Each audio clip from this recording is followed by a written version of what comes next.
Und wir wollen nachfragen bei Michael Willenweber in Washington. Schönen guten Morgen, Michael. Wir haben ja gehört, dass es diese Angriffe auf den IS im relativ großen Stil gegeben hat. Hatten die USA das schon länger geplant?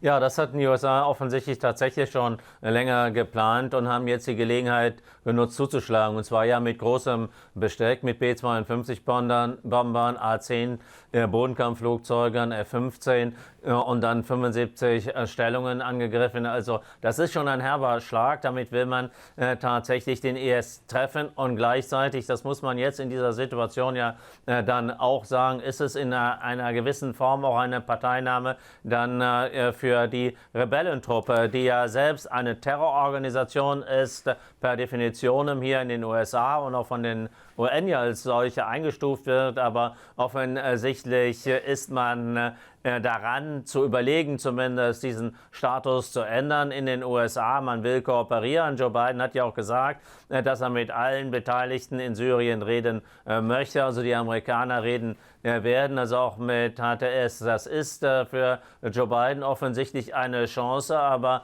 auch viele Risiken. Und es gibt sehr, sehr viel Skepsis hier in den USA, ob tatsächlich am Ende etwas Gutes daraus wird oder Syrien nicht weiter in einem Sumpf von Grabenkämpfen dann am Ende versinkt. Also die Gefahr, die besteht ja tatsächlich. Also die Skepsis auf jeden Fall ist da, aber man hofft und zuerst einmal, und das ist das Positive, Assad ist weg, das ist das primäre Ziel gewesen und das öffnet halt jetzt ein Fenster der Opportunity, der Gelegenheit, um unter Umständen tatsächlich die Karten im Nahen Osten komplett neu zu mischen und für mehr Sicherheit und Stabilität vor allen Dingen dann auch in Syrien zu sorgen.